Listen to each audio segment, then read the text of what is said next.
Hello everyone, welcome to quick Microsoft Word tutorials. In this video we are going to see how can you quickly add a blank page in Microsoft Word.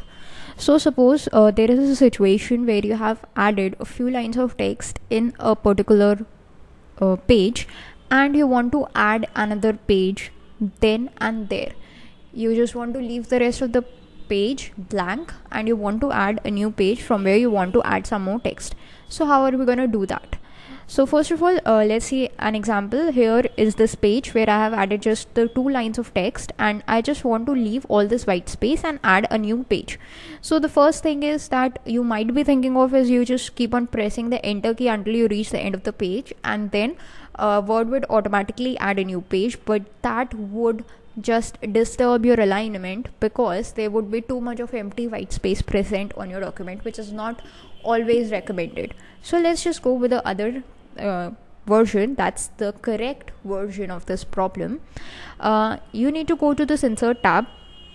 Here you can see that wherever your cursor is, you have to take into notice the position of this cursor, because if your cursor is over here, this is where the blank page would be added and this text would be shifted onto the next page, right? So you might have to make sure that your cursor is just after the text where you want to add the page.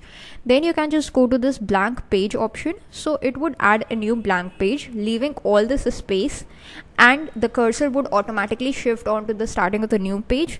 You can just enter any text that you want. Suppose let me just type in new page.